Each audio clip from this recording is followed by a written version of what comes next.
Hello.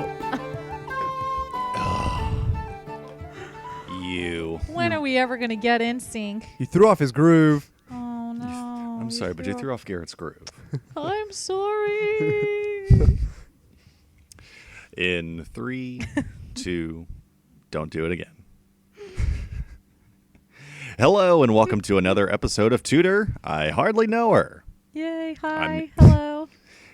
I'm your host, Garrett, but the real host of the show, as always, is Emily. Hi, guys. And our co-host, Jeff, producer.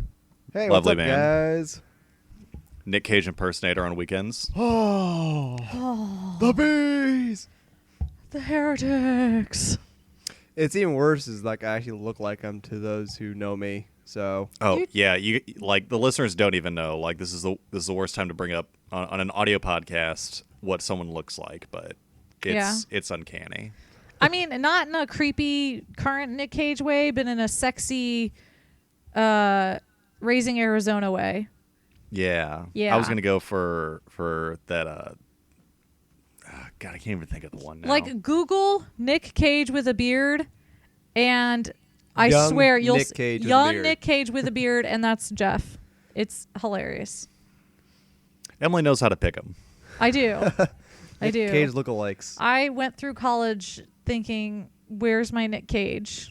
You know, she's got a type, and it's a very specific type. And that type is crazy looking. Anyway, so what are we talking about this week, Emily? Elizabeth the First. Don't know anything about her. Never heard of her. I really don't. I know nothing about this woman. Nothing. I know nothing. You haven't even heard rumblings. There was a guy at our store who's always looking for the movie Elizabeth, the Golden Age. It's That's a good her, one. right? Yeah, he'd come in like every week, like, "Hey, you got that yet?" No. That's real devotion to a movie. No kidding. I mean, I would just really give wanted up to and watch order it, it on yeah. Amazon. See, in this case, I know like this tiny little bit about Elizabeth, but that's because of Doctor Who. Okay. That's true. And that one random appearance in the Shakespeare movie. Shakespeare in Love. When was Let's she not in talk Doctor about Who? Shakespeare in Love. Okay. She was Queen Elizabeth in the 50th anniversary episode Okay, I didn't. where watch David that Tennant came back and everything was right with the world. Well, like there's a subplot of Doctor Who where with David Tennant, the 10th Doctor, is that like he kept telling a little bit of stories and like he had this history with Elizabeth, but no one ever really knew until like the 50th anniversary episode. Guys, the reason that's funny is because she was the Virgin Queen. Like, they didn't just choose Elizabeth as a queen. It was because she was famously the Virgin Queen. Virginia is named after her. Oh. See, you guys are already learning. Do. The more you know. Hey, guys. So I know we're supposed to talk about Elizabeth, but I got to talk about a couple other things first. Oh. No, it's hilarious. Okay, let's do it. Okay, first of all, this is just a little bit of exciting news for me. I found out that there's an entirely new Tudor that I never knew about. I am so ecstatic about it. And currently I can't remember her name because I wrote it down in a book when I discovered it on Friday because I knew I would forget it. But it was somebody who was supposed to be the successor of Elizabeth for a short time. So that was really exciting. And I know you don't care, but I'm really excited. Well, there you go. You found the connection to the episode at least. And then the second thing has nothing to do with this episode, but does have something to do with Henry. So last night I was reading this book called The Tudors by J.G. Myers, I believe. And it was talking about Henry. For a second, I thought you were going to say E.L. James. No, ew, stop. Goodbye. Podcast is over. Okay, so in English history, there's a famous... in English history, there is a martyr named Thomas Becket, and he was close friends with Henry II, one of the Henrys. And he was murdered, for lack of a better word. He was in a church and claiming sanctuary, and when you do that, you're not allowed to touch it. You're not allowed to, haul them out and punish them. Mm-hmm. But Thomas Becket was murdered, And so he ended up becoming a Catholic martyr of England. And that's why everybody was named Thomas in that time, in Henry's time and a couple hundred years before. But Thomas Becket died 340 years before before Henry was in power. Okay. So do you want to know how crazy Henry was? Mm-hmm. Okay. This made me laugh so hard that I couldn't stop thinking about it last night. So Henry VIII issued an order for Thomas Becket to appear in court for treason, even though he'd been dead for 340 years. And he appointed lawyers to defend Thomas Becket. And of course, Thomas Becket lost. What did he hope to gain from this? So he wanted to... Thomas Becket's shrine was one of the wealthiest pilgrimage places in the country, and he wanted all of that. And he also wanted to just be like, look, he's not that great. And so he arrested him for treason. And I like to call to the stand Thomas himself and just drag a body up to the stoop. It's just a skeleton. Yeah. No, not what How happened. bad would it have been if Henry lost? Well, this is unprecedented. Lost to a I dead thought we guy. had this case in the bag. Sorry, Henry, the but- dead guy scares me more than you do. So And then Thomas... he gets mad and all salty about it, so he orders Thomas to be killed. Well, Again. he didn't do that, but when Thomas lost the case, which was most unfortunate, and really, who'd have thunk, Henry confiscated his land, because when you are accused of treason and when you are proved guilty of treason, you lose everything. So he lost everything. So Henry took everything from his shrine. And they scattered What an Thomas. elaborate way to just steal a bunch of dead guy stuff. And then they scattered Thomas Becket's bones all around. So Jeez. Henry's crazy. The What a more I learn jerk. about him, the more I'm like, really glad I didn't know this guy. Was this before or after he started going crazy? This was during the crazy. Okay, just wanted to make sure. Okay, makes Yeah. more sense now. No, this was in the 1530s or 40s. I'm gonna say 1540s because that's when he was at peak crazy. Well, I mean, if you're taking a dead guy to the stand, I was so excited to learn that because it was just so brand new. that's a whole nother movie in and of itself. Yeah, but it's like a comedy. It's like- That's like something like Seth Rogen would be. It's like a weird spin-off of Weekend at Bernie's. Except Seth Rogen would be King Henry VIII, and he'd just be stoned all the time. And at Oh one my point, he gets God. high, and he goes, "You guys know it would be funny." And- Seth, I know you're listening. Give us a call. We'll make it work. Wow, we've got really far reach. We've got Karen and Georgia from My Favorite Murder listening. French Stewart's totally listening. Hopefully Chrissy David Teigen. Duchovny. David Duchovny's listening, Oh, man, and I now hope Seth so. Rogen. I'm really happy that our podcast is so popular in LA. Exclusively to LA. Exclusively. Every single download has been from LA and then our one from Australia. So that's what I had to I couldn't wait for an episode where that would be relevant because I had to talk about it. You could have brought that up on any episode and that would have been relevant. It's so funny. I just love how crazy I Henry is. love it. I know. He's wonderful. So now are you ready to talk about... I hope you have some weird, really, really weird Henry trivia every episode just to bring up, just to keep Henry in our I could probably do that. I'm I'd sure there's love that. enough. I actually do have a lot of random Henry trivia, so I can do that. Yeah, okay. New segment at the beginning of every episode. Emily's going to bring some weird Henry trivia. Wacky Henry. Ba-da-ba-ba-da-ba. Wah, wah. So are you guys ready to go to Elizabeth? Yeah, let's do it. Cool. All right, quick rundown of Elizabeth. She was queen for a long time.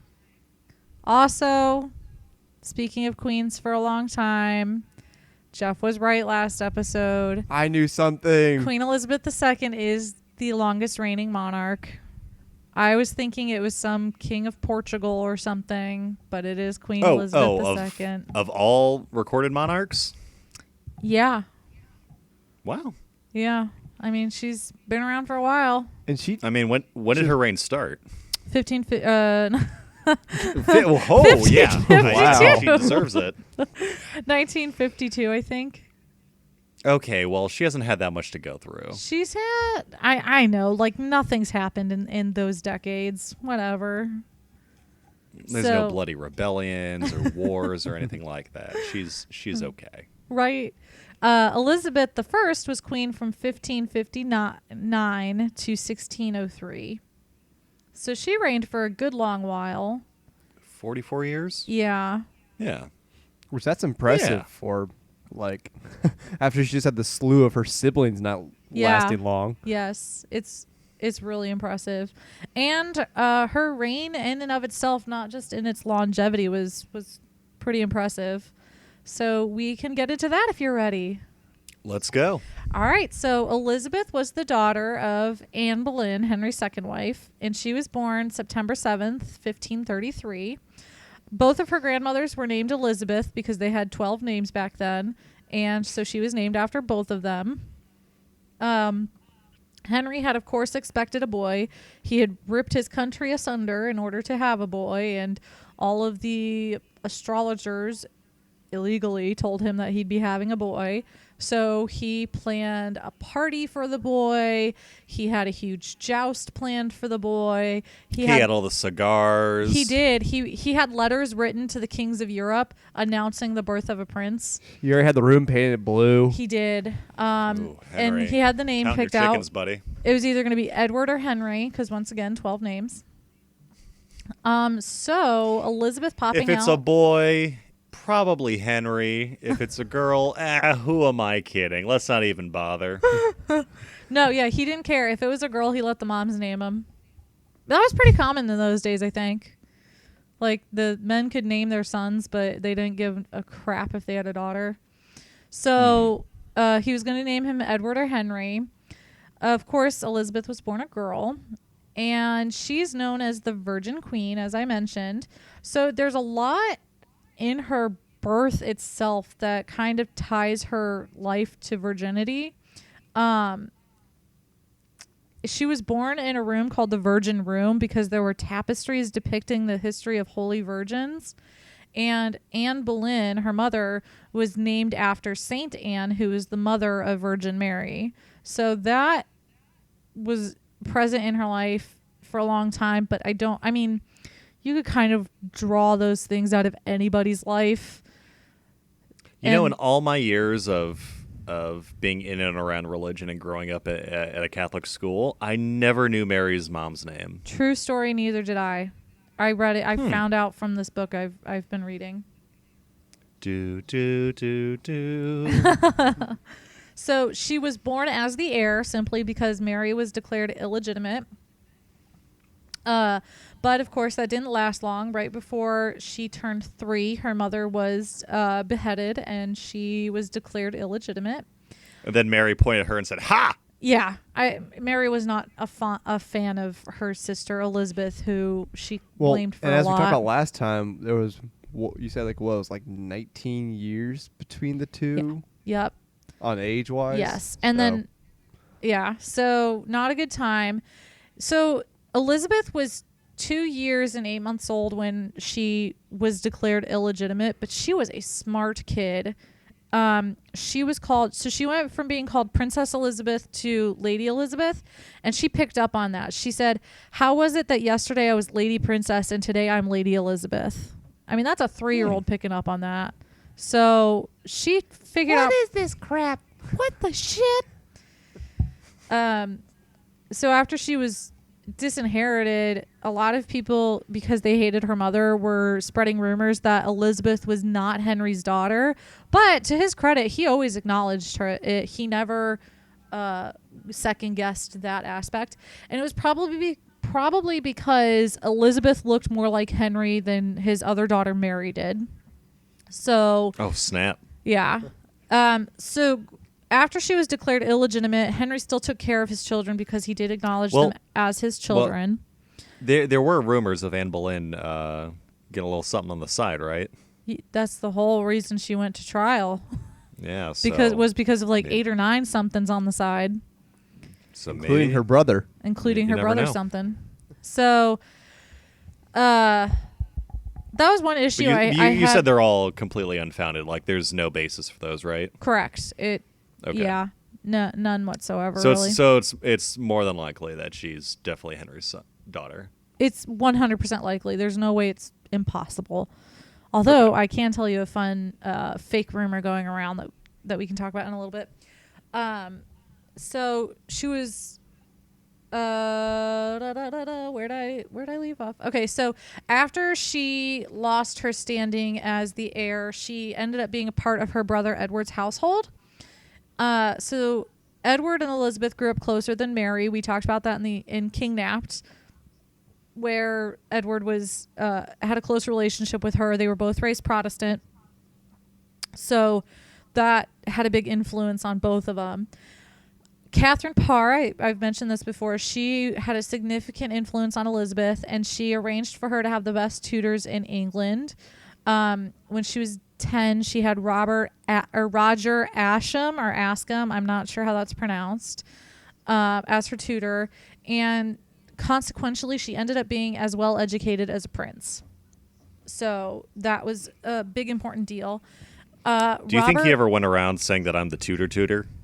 Yes, he probably and did. then felt really proud of himself. He did. He did. Like I feel proud of myself right now. Yes, I'm the first one who thought you that. are probably the reincarnation of Roger Ascham.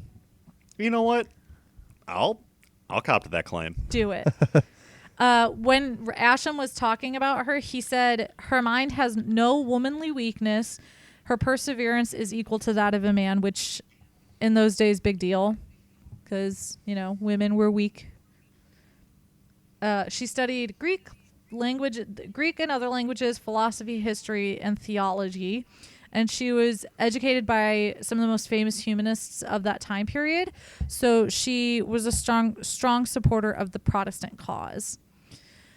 She was known for dressing pretty severely. Like she wore a lot of black and white.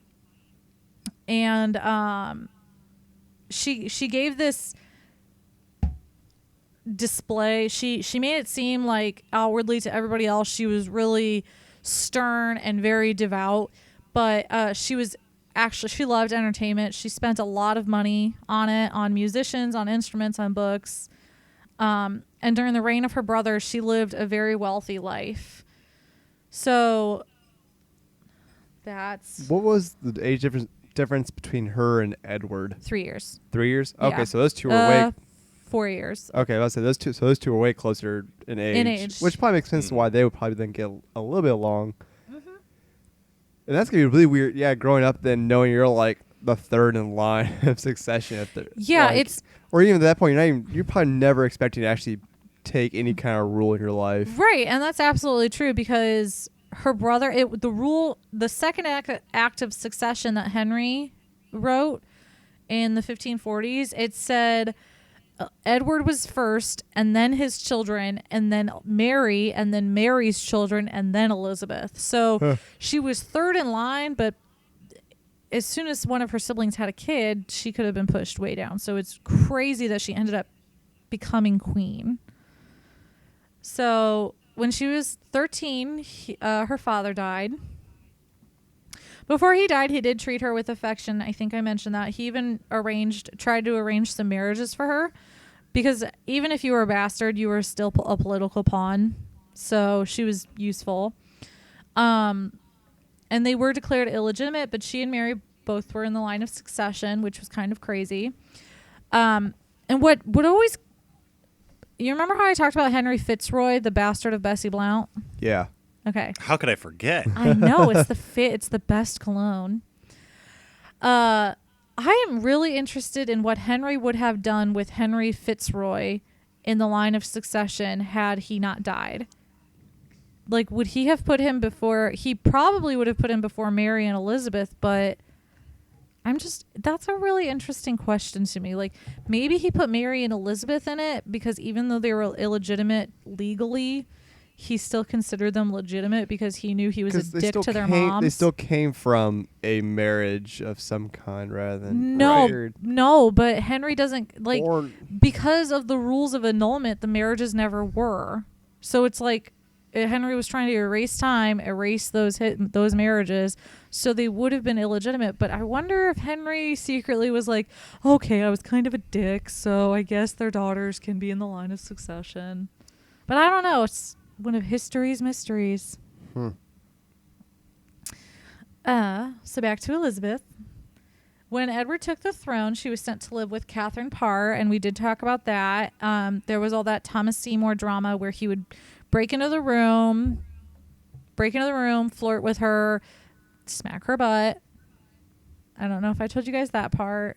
No. He smacked her booty. He even got creepier. He had keys made for every single room in the house because she tried locking the door at night, and he didn't like that, so he just had keys made. So what eventually, yeah, he's a creep. So eventually she started just getting up so early that he couldn't come in on her in her nightgown. He tried to, after Catherine Parr died, he tried to marry Elizabeth, and he was arrested. However, that caused a lot of legal drama for Elizabeth. Her governess and her cofferer, I'm not sure what that is, but I have the feeling it has something to do with finances. They were sent to the Tower because they were... What was the word? Cofferer. Coffer. Yes. Coff. Yeah, that has something to do with money. Yeah. So they were sent to the Tower. Elizabeth's governess was one of her closest friends, confidants, everything. Kat Ashley was like everything. It was her replacement mother. So she was sent to the Tower for presumably having knowledge of this secret marriage that Thomas Seymour was trying to illegally bring about. One of the council sent someone named Sir Tyrwhitt, which is the most British sounding name I've ever heard. And he was sent to get Elizabeth to confess about the plans to marry, but she outwitted him. I mean, she wasn't that old. She was maybe 17, between 15 and 17 when this happened, and she easily outwitted him. They finally got frustrated and were like, all right, fine. So they released the governess and the cofferer, and Seymour was executed in 1520. And to that, Elizabeth said, "This day died a man with with much wit and very little judgment," which is a very good way of describing Thomas Seymour. Those Seymours, seriously, yeah, they sucked. They were boring and they sucked. So, after the other Seymour brother was executed for being a shitty politician, Dudley became the Lord Protector, and he was the one who tried to get Jane on. He tried to get really close with Elizabeth, and he was kind of weird. Like, he cultivated a friendship with her, but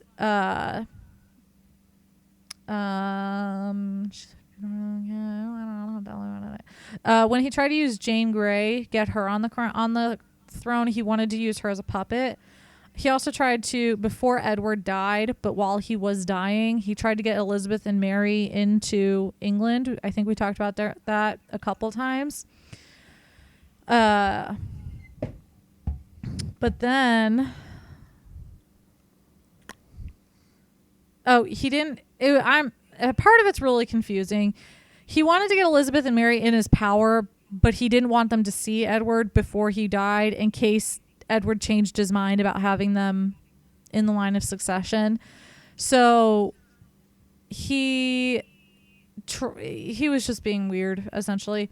Elizabeth faked an illness to avoid being imprisoned, to avoid being summoned to her brother's death. But I learned a fun fact about Dudley. He hired a witch to concoct brews to keep Edward alive, and they include a mixture of arsenic and other drugs. Huh. Yeah. That doesn't seem to work that way. No. No, they didn't. They weren't So too smart. who hired a witch? Dudley, the guy who was Lord Protector, who got Jane Grey on the throne. Right. Yeah, he was a smart one. Yeah, right. So, A witch. yeah. I mean, that could have been an herbalist. Women in those days, if a man concocted some potions, like if a man made aspirin out of what aspirin is made of, which is herbs and bark and all that stuff, he'd be a physician. If a woman did it, she'd be a witch. And I'm not trying to be crazy, but that was real. So They wouldn't have any aversions to that over, religion and stuff like that, or not a man doing it, but a woman they would. no. They did a lot. They declared a lot of things legal, but then the royals and the courtiers did it anyway. Like Henry VIII, he had astrologers saying he was going to have sons all the time, but that was illegal because you can't cast fortunes. So they were hypocrites, all of them. So when Mary was pronounced queen, Elizabeth congratulated her and went to London. They hadn't seen each other in like 5 years at that point. But they marched together through London, and they held hands as Mary addressed the crowd. And I think it was really to make Mary look better than she did, because Mary was 37 and she looked much older than her age just because of all the, depression and all the sad life she had. Every sad thing that happened to her. But Elizabeth was beautiful, and she wasn't traditionally beautiful for that time, but she was 19 and she looked damn good. Say, next to her sister, Yeah. looking all youthful and young and happier. Yeah. But Mary kind of sucked as her sister. Some things portray Mary as a loving sister to Elizabeth before she became queen, but I don't really think so, because Mary commonly said Henry wasn't Elizabeth's father, and she didn't trust Elizabeth, and she regularly placed her cousins above Elizabeth at the court, which is not something that they should have done. As Henry's daughter, Elizabeth should have been next only to the queen, but Mary kept saying, "Oh, my cousin Lettice will come here, and we'll hang out with her, and she'll be above Elizabeth." So Elizabeth was like, "All right, I'm done. I'm outie," and went back to Hatfield Manor, where she continued to study. She was Protestant though, and Mary had a lot of problems with that, burnings. And so Elizabeth kind of faked her Catholicism. She pretended outwardly to be Catholic, but the Protestants of the country wanted to overthrow Mary, so they tried to lead an army in 1554 to do so. Thomas Wyatt led that army, and he wrote a letter to Elizabeth, but it was intercepted. So that was another moment where Elizabeth was the pawn, and she was suggested to be a part of it. No proof was found that she knew anything about it, but she was summoned and escorted to London after she fell ill because she was so afraid, which she had every right to be, because if she was found guilty, she would be beheaded at the best. She was brought to London. Her household was dismissed, and she was interrogated by the Bishop of Winchester, who didn't like her at all. She kept denying involvement, but she was sent to the Tower of London, and this was one of the most terrifying moments of poor Elizabeth's life. A lot of people really do go to that tower, don't they? Yes. And we've seen what happens to those who do go to the tower. Yeah. Anne's own mother went to the tower. So, and she knows this history. So, she wrote a letter to Mary begging her to understand that she had nothing to do with this, and Mary was pissed. She was like, "I don't want to read her letter." On top of that, she was taken to the tower just 6 weeks after Jane Grey was executed. Mary actually loved her cousin Jane Grey, regardless of being Protestant. She was close with Jane's mother, who was her cousin. And also Elizabeth and Jane had been very, very good friends. They were both Protestant. They both learned at Catherine Parr's house. So she spent 2 months in the Tower of London. She lost weight. She got headaches. She had stomach problems. It was horrible and a terrifying time for Elizabeth.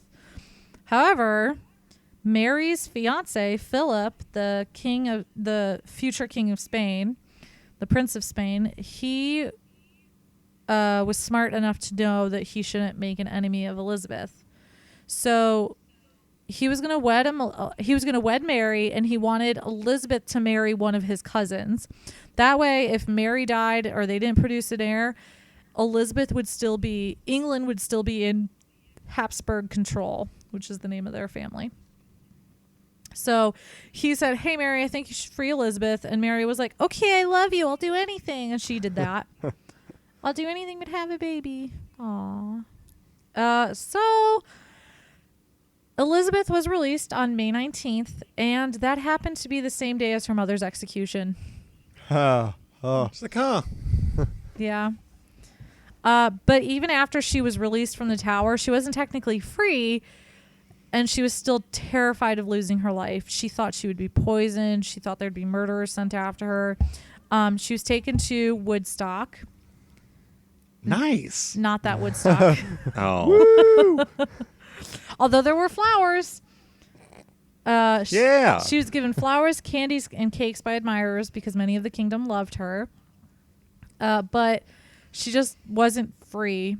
She was under house arrest, technically, I guess. So she wasn't received at court, but she wasn't able to go home. She was just stuck with this poor counselor who didn't really want to watch after her, but had to. She sent letters to Mary begging her to let her go and protesting her innocence, saying, "I had nothing to do with any of this. I am innocent." Mary ignored all the letters, and she eventually told the captor, "Stop letting her write to me. I'm sick of this shit." Mary's so vindictive over nothing. Mary kind of like, I have a little bit of sympathy for Mary, but not much. Mary is a byproduct of the shit she went through. So yeah, I can see that. That's where she gets my sympathy. But I was reading something today when I was doing research about this, and it's like Mary was actually one of the kindest of the Tudors. It was talking about how she didn't deserve the name Bloody Mary, which we already talked about. She doesn't, but she was hardly kind. She had a lot of badness and meanness in her. But to be fair, Elizabeth was a huge threat to her. So I guess there is that. I guess that's true. Yeah. A couple months after she was released, Elizabeth became ill, and she demanded to write to the council, and she basically said, "Yo, I'm still next in line. Don't forget that." And they were like, "Oh, right, okay, maybe we'll take it easy." So, the Bishop of Winchester, the one who had interrogated Elizabeth in the tower, he wanted to execute her. But Philip, the smart one, kept saying, "No, we might need Elizabeth soon." So she was invited to court in April of 1555, and that was when her sister had that first phantom pregnancy. She was there for a couple of weeks. The counselors told her she had to submit to the queen, and she kept saying, "I've done nothing wrong, guys. Like, I can't apologize for something I didn't do." So the queen was pissed, but after a few weeks, she finally saw her. And as soon as Elizabeth saw the queen, she got down on her knees and was like, "Hey, yo, I did nothing wrong." And Mary finally accepted it. And so Elizabeth had her house arrest lifted. She was allowed to have her household back. But she did stay at court throughout the duration of her false pregnancy, after which Elizabeth finally went home. So then in 1558, Mary finally fell ill. And then Philip was like, "It'd be pretty cool if I could marry my sister-in-law, but I'll at least get politically friendly with her." So he did that. Elizabeth started making plans for her government in that October.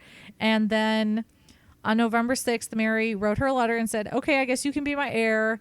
And that's what I talked about last time, where Elizabeth's like, "I can't thank you because you can't give me something that was already mine. Like, what the fuck?" So Elizabeth was a little fireball. That's a good word for it. She's a fireball. So I'll say, she's completely right in that. She is. She's absolutely right. On On November 17th, That Mary clapback. died, and Elizabeth became queen at age 25. So all of the counselors and peers came to Hatfield. She was welcomed to London by a huge crowd. And on January 15th of 1559, she was crowned Queen of England. So that was the first half of Elizabeth's life. All right. What do you think of it? Very interesting. A lot of her it seems like it's a lot of her just biding her time, like, all right, I'll be queen one day. Yeah. As long as one of these fuckers don't have a kid. Don't reproduce. Don't have a kid, don't have a kid. Please don't. Have more phantom babies. All the phantom babies. So I know it's a lot of dates in there. Sorry about that. I just want to give you guys something to kind of anchor you to when things are happening. So let's move on, if you're so ready, to her actual queenship. Let's do it. All right, you want to hear some fun facts about her first? Sure. So it was around that time that the Europeans started stealing people from the Americas and coming back to Europe with them. During that time, they found out they discovered sugarcane, and Elizabeth was obsessed with it to the point where she put sugar on her salad, and by the end of her life, her teeth were black. Sugar. Yeah, Give me sugar. I think that's accurate. That's what she sounded like. Yeah. Probably. I'm just visualizing like her twitching, like I come on, man, I need it. Just scratching herself a lot. Sugar on salad? Sugar on salad. I mean, we do the same thing with dressing. Well, back then sugar probably wasn't Dressing's a even little thought of different. like the way it is now. Yeah, now I'm wondering if it was like hunks of sugar, like tossed in, not like just a little powdered sugar or something. So that's one of the fun facts about her. Okay, let's get started, guys. You know, we should do a food episode about the different foods. Okay. Ooh, we'll talk America. about marrow pie. Huh. It's I was like- gonna say that we should also make some of these things, and then you said marrow pie. Sweeney Todd, anybody? It'd be really hard to make some of these things, but we can do knockoff I versions. mean, I could probably make a sugar salad. We could probably make. All right, we'll do a food episode. Just visualizing just lettuce Okay. with like a thing of sugar. Like you're just taking sugar and just pouring it all over the lettuce. Yeah, like I would my First- cornflakes all in right. the morning. Today we're going to make a Queen Elizabeth salad. First, take your lettuce, then add a cup of sugar, and you're done. Enjoy. Tell your dentists that we're not sorry. I mean, I guess it's kind of healthy because it's a salad. Greenery. Yeah, that's like two extremes. It's weird. Anyway, okay, give me some more weirdness about Elizabeth. I mean, her whole reign was kind of weird. Not in a Henry VIII way. Not in a I'm gonna accuse a dead guy of treason. God, that's so wonderful. That's pretty great. Okay, so Elizabeth and religion, those were big deals during that time because the kingdom was split between Protestants and Catholics.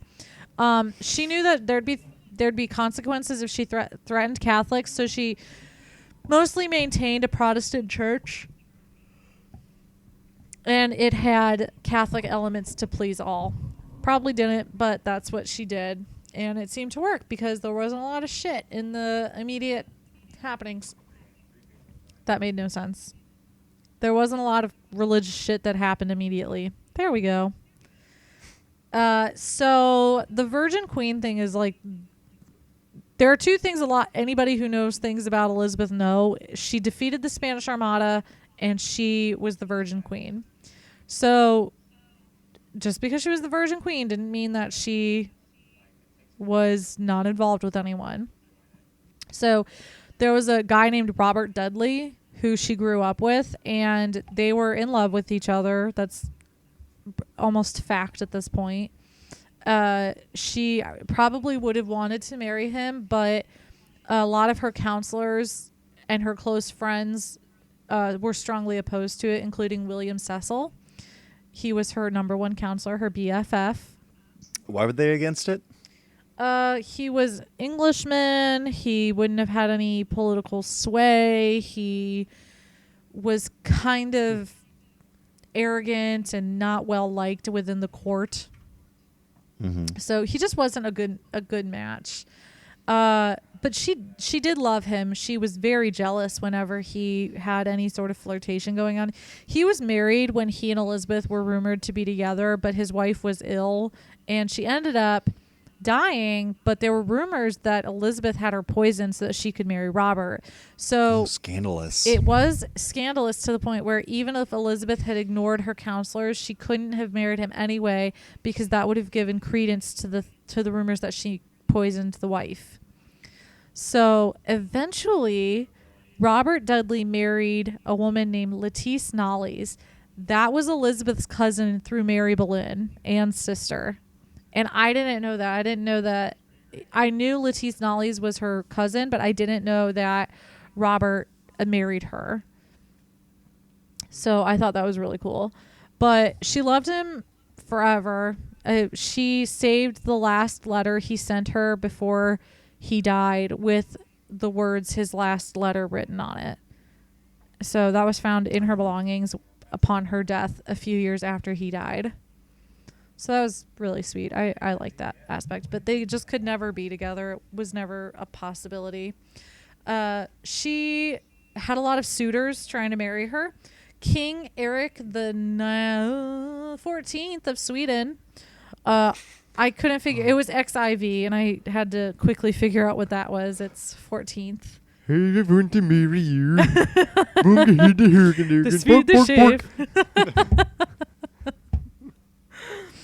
Archduke Charles of Austria. He was a cousin of Philip of Spain.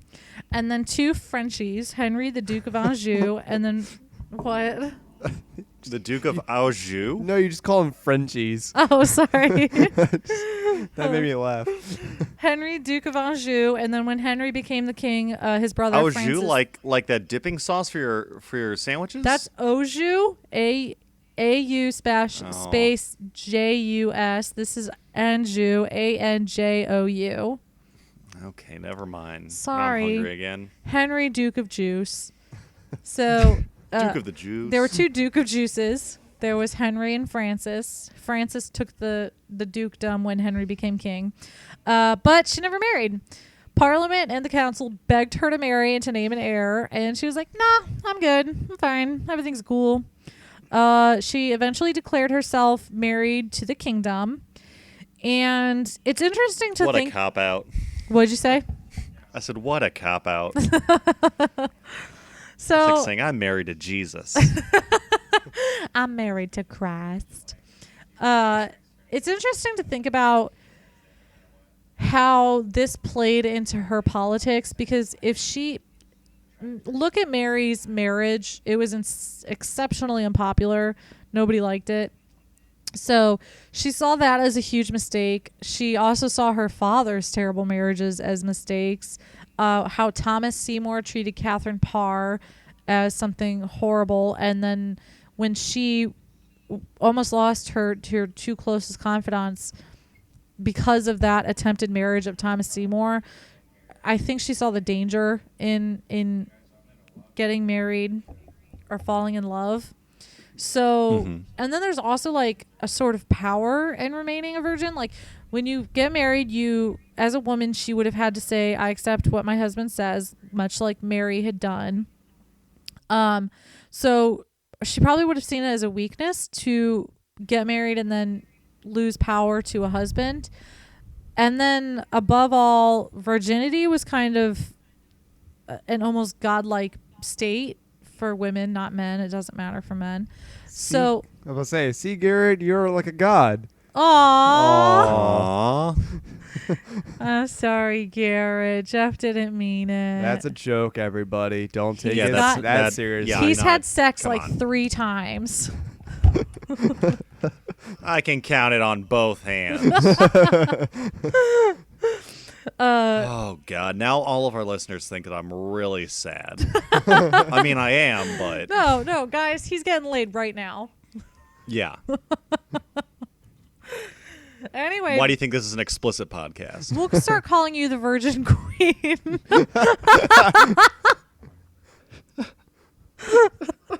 Am I laughing or crying? Oh, that's funny though. Yeah, these are funny jokes you have, Jeffrey. He's hilarious. I try. Thanks, Nick Cage. Asshole. Anyway, Oh, continue, Emily. back to the Virgin Queen. So it kind of elevated women above their inferior position as a woman. And then as a prince, which she technically was, she was named by God. So being a virgin and a prince made her better than a woman, if that makes sense. She was a prince? So I'm trying to figure out how to explain the reasoning behind this. The kings of Europe called themselves the princes of Europe. It was just a name thing. It wasn't about the title. It was about the name. And as a queen regnant, which is what a queen in her own right, the queen, she technically was a king, I believe, but as a woman, it was queen. That's the female term, not the political term. Okay. So she was a prince. She referred to herself as a prince. And she actually referred to herself as the plural. So our, us. And I think that has to do with her being married to the kingdom. Right. Okay. Got it? Got it. Okay. She's an all-powerful virgin. So, Mary, Queen of Scots. Guess what, guys? The What's episode that? of Rain is coming up where I just rip onto the show. Oh, yeah. Oh yeah, that's what that show's about. Mary, Queen of Scots. I'm so excited because it's so bad. Oh, that means I gotta watch that show, don't I? Did I tell you guys? Oh, I don't think I told you guys. So I was just doing a little bit of background checking on Mary Queen of not Mary Queen, on Rain. Do you want do you want to know why that subject was chosen?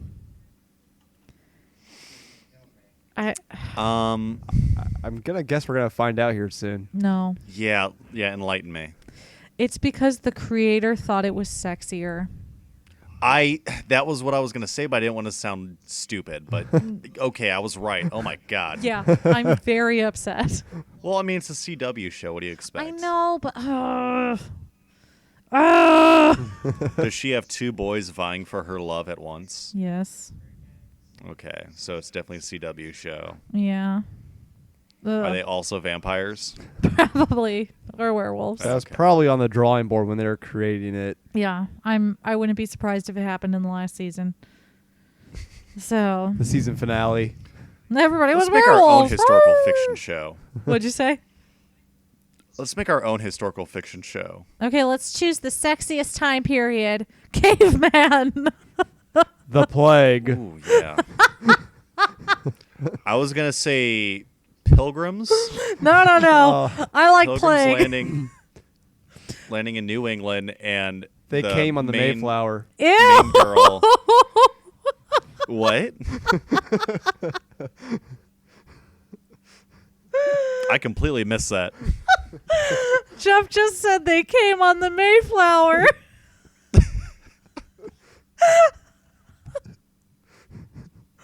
That's awful. Things I didn't need to think about. Oh. All right, let's go back to Mary Queen of Scots. Yeah, let's get out of here. All right, now that Man, Jeff, you're ruining a lot of this podcast today. Mostly for me, but You're welcome. So, Mary Queen of Scots was Elizabeth's cousin. It was, let's see, Henry's sister's son's daughter. So what does that make us? Absolutely nothing. Thank you. I'm so glad someone said it.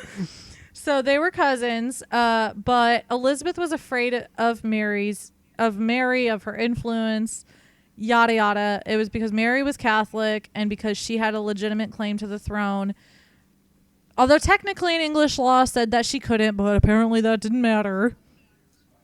So the French were BFFs with Scotland. We've talked about that before.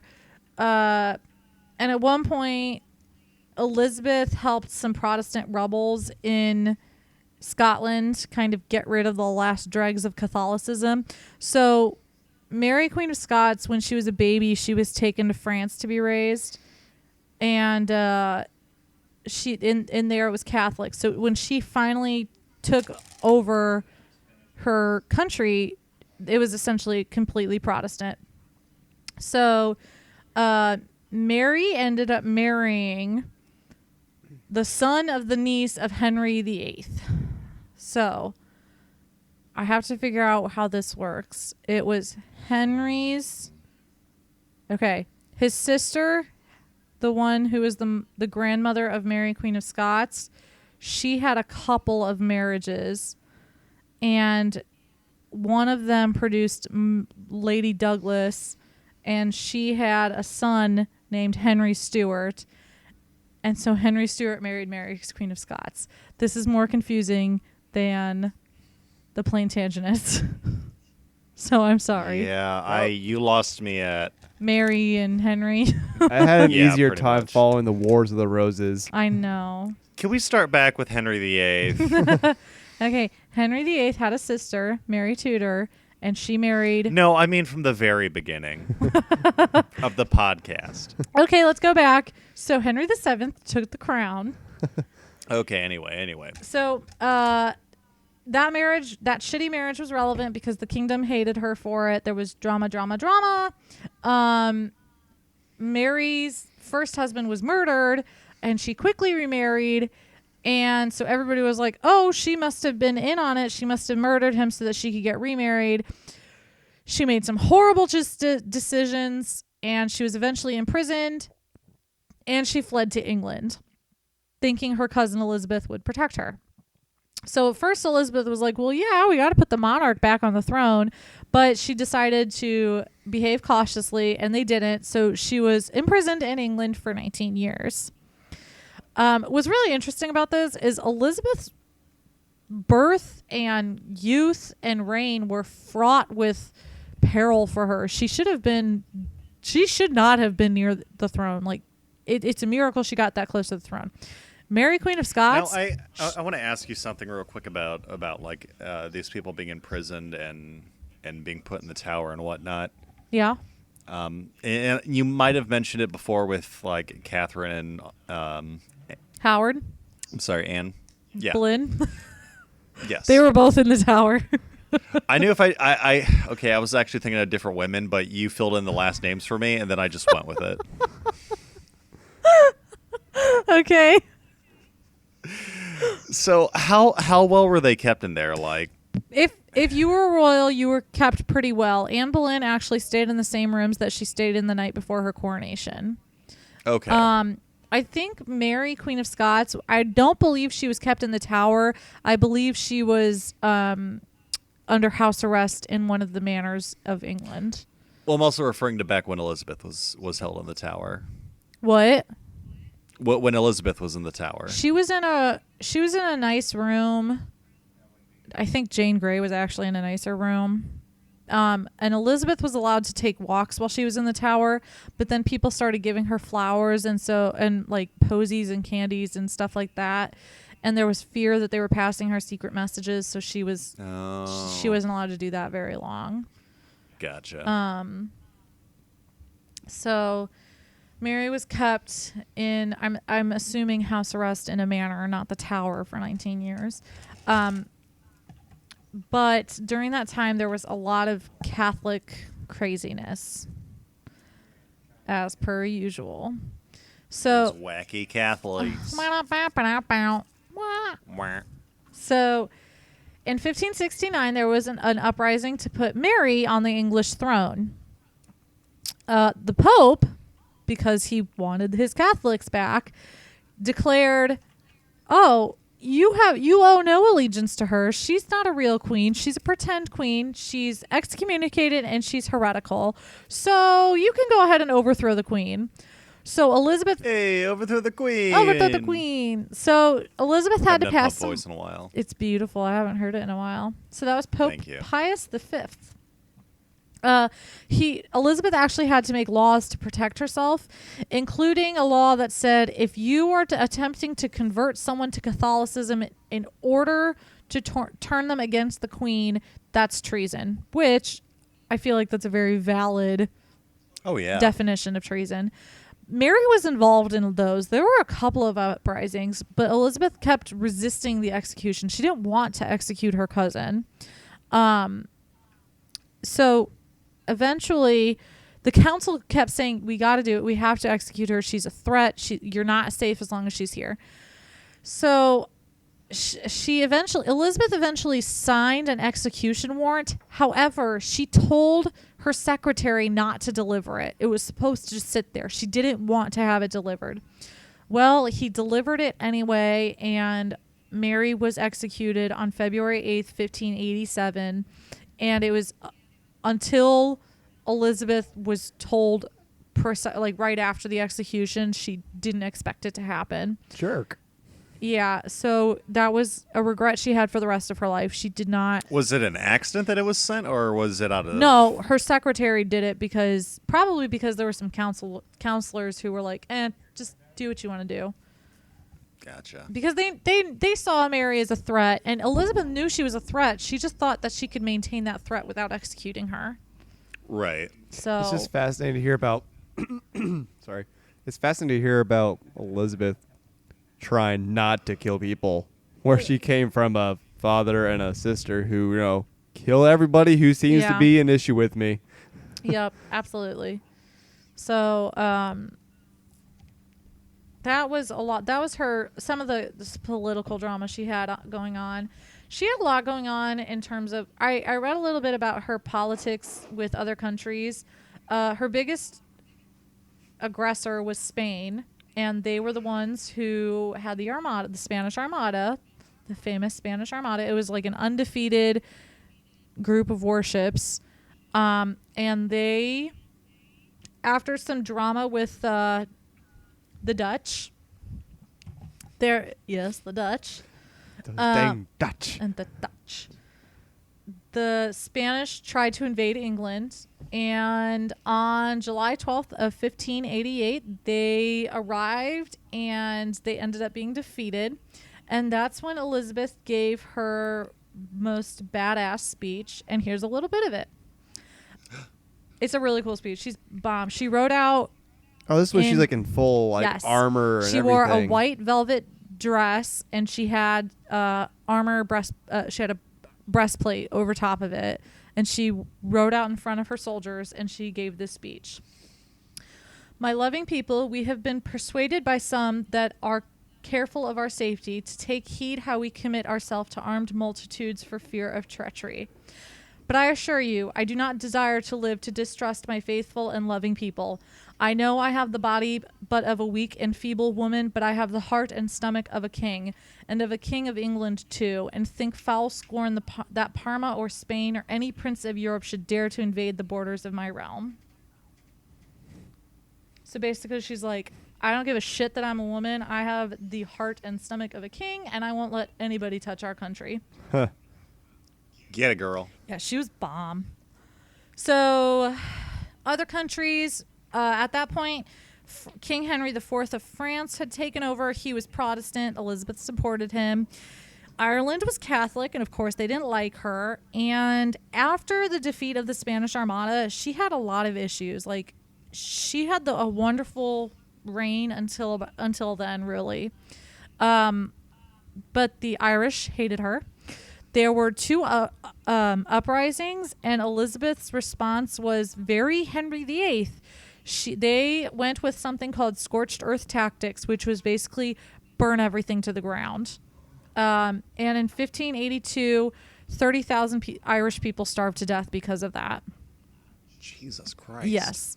Then there was the 9 Years' War, in which there was an Irish rebellion, and that only ended a couple of days after Elizabeth's death. So Ireland, not a happy place. Those potatoes. That came later. Different. Man, Ireland starves a lot.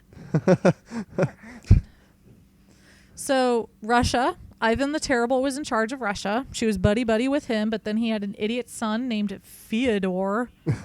F-E-O. Theodore the Terrible isn't quite. D-O-R. No, I think it was Fyodor the dumbass. Theodore the Tolerable. I call it Fyodor the Tolerable. Theodore the Irksome.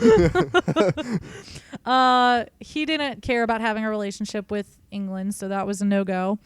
But then after the Spanish Armada, her moment of glory kind of started to fade. Taxes were higher because of the wars with Ireland and Spain. They had a poor harvest, and the cost of war was equating to a bad economy. Prices of everything rose, but the standard of living fell. And then there was a lot more Catholic repression going on, to the point where she had Catholic households interrogated and monitored. So in the last years of her life, there was a lot more criticism than she had faced in the decades before.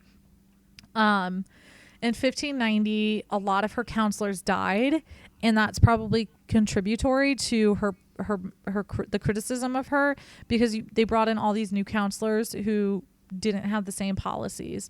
So her counselors before worked together for the kingdom, but these ones had a lot more factions, and I wrote mo factions, mo problems.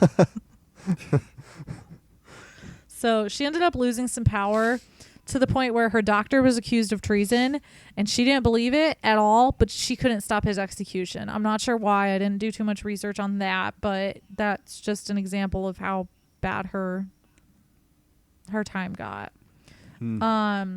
She was also losing her good looks. She had to wear wigs and makeup because she had smallpox scars, and she was balding from smallpox. So, and yet she still refused to name an heir. She was still like, no, I'm good. No, none of this. Her reason for naming an heir was very apparent to her. She had been the plot of other people to put her on the throne when she was the heir of Mary. She didn't want that. So she was like, no, I just won't name an heir. And there was no apparent heir for her. For Mary, there was, because Henry said after Mary, it's going to be Elizabeth. And then after that, it'll be the children of my siblings. But So what happens in that scenario? she finally named an heir in the summer. No, hold on. So Robert Cecil became one of her counselors. He was the son of William, who was the really close one to her in the beginning of her reign. He started secretly speaking with James VI of Scotland, who was Mary the Queen of Scots' son. Right? Okay. Mm-hmm. He wanted to ensure a smooth succession. So he started secretly communicating with him, telling him how to talk to Elizabeth. So James and Elizabeth started talking, and Elizabeth was wooed by him. And then in the summer of 1602, a lot of her friends died, and she became depressed. She lost a very good friend in February of 1603, and then she died in March of 1603. So James VI of Scotland became joint ruler as James I of England. And Elizabeth was buried with her sister Mary. And that is Elizabeth I. Now, if she hadn't gone around naming an heir, like if there was just nothing, no heir apparent, nothing, what would happen? It probably would have reverted back to Henry VIII's will, which would have stated that, all right, let's think. Okay, Henry VIII's will stated, I just like to imagine everyone says, well, let's pack it up. I guess we're a presidency now. We're done. No, so Henry VIII's will stated it goes Edward, Mary, Elizabeth, and then the daughters of his sister Mary. Hold on. Yes. Shit. See, he's got two sisters, Mary and Margaret, and I'm such a dick. I can never keep them straight. All right, Mary Tudor. Sorry. Okay. So Mary Tudor, she was Henry's favorite sister. She married a couple of people, Charles Brandon, and they had children. Francis Brandon was one of them, and Francis Brandon married Henry Grey, and they had Jane Grey. So Jane Grey would have been the queen after Elizabeth. However, she was dead. So close. So close. When has death stopped anybody from being put in a position of Taken to trial for or treason. taken to court, That's speaking of or Bernie allowing too. two guys to use his beach house for the weekend? Weekend of Henry's. Okay. So Jane Grey had two sisters, and neither of them, I think, were in any sort of trouble with anybody. So I think it might have gone to probably not one of the sisters, but the children of the sisters. Hey, have you pissed anybody off yet? Nope. Okay, good. You're king. Lady she had Lady Catherine and Lady Mary. Lady Mary was her youngest sister, and I'm pretty sure she was ill. She was a prospective heir under Elizabeth. And then Lady Catherine had a clandestine marriage, and that kind of shot things in the ass. And there was chaos. But I am going to talk about an episode where I bring up this person who I didn't know existed before, and then we'll talk about the possibilities. But Henry's will stipulated that his Scottish relatives, so his sister Margaret's children and grandchildren and great-grandchildren, so James the 1st and 6th couldn't have become king. So I don't know. I guess something was passed to make that happen. So let's talk about France for a second. France had the moment where the king died and his sons were dead, and there was no direct line. The crown ended up going to a distant relative. It was like a cousin of King Ralph. It would have been like the King Ralph of France. So if that had happened with England, I bet it probably would have gone to the Pole family because they were still Plantagenets. But I don't know. Now I want to talk about that. Hey, listeners, what do you think? Who would the crown have gone to? I'm sorry, you lost me back at one of the Catherines. Mary. I don't know. There are too many. I'll figure it out. I'll do another family tree. Yeah, whenever you go too far from the main core group. Yeah. There's just so many names. I know. But there aren't so many names. That's the problem. Oh, yeah. So, wah, wah. Any questions? Trying to think of a question for Emily. Ba-do. I'm really bad at the questions because okay. I'm just sitting here listening intently and I've okay. got it. If our listeners have any questions, guys, get on Facebook or Twitter. Yeah, I'm bad at the show, but you don't have to be. Send us some questions, and Emily will be more than happy to answer those for you. And you know what? You can find the answers out on like Wikipedia or Google. Yeah, but I'm funnier. Why would you want to do that? Or your local library. I'm funnier than a library. Why have instant gratification when you can wait a week or two for your answers? No, if you ask me on Facebook call or that Twitter, roughing I'll it. answer immediately. So, next, we'll talk about Mary, Queen of Scots. Also, I have a book recommendation. I was asked this past week to create a list of books and movies and TV shows I recommend, so I'm working on that. But in the meantime, I started reading a book that is really, really good. It's called Elizabeth and Mary, Cousins, Rivals, Queens. And it's by Jane Dunn, of course, a Jane. It's really good. It talks about how those two were related, how they ended up being where they were, why their relationship was as fraught as it was. It's really good. I highly recommend it. So definitely read Elizabeth and Mary, Cousins, Rivals, Queens. Got it? And there you go. Good. So that's I it will for... be sure to not read. I've got too much on my plate. I can't read right now. No, that's fine. I read. I got it. We're good. So that's it for this one. All right. Well, thank you for a lot of information this week, Emily. It was pretty cool. It was. Elizabeth's a pretty cool lady. It was a lot, but Elizabeth is cool and therefore totally worth it. I would say there's a lot of years to talk about with It her. is. Yep. Mhm. And you can be less generalized like Henry. Like with Henry, you could say, and then for 15 years, he was crazy and he burned people and he took land and he made dead guys go on trial. Well, with Henry, it was also a weird thing about like how majority of his reign was also during the time with Catherine of Aragon. Yes. Yep. There wasn't anything like that with Elizabeth. So, yay, Elizabeth. You're bomb. Get a girl. You got it. All right. All right. Uh, Well, Emily, pimp us out the way that you normally do. guys, follow us on Facebook and on Twitter. Our Twitter handle is Tudor Know Her.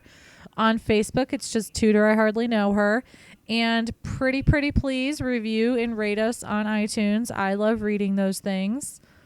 Oh my God, they're so great. I know, it's wonderful.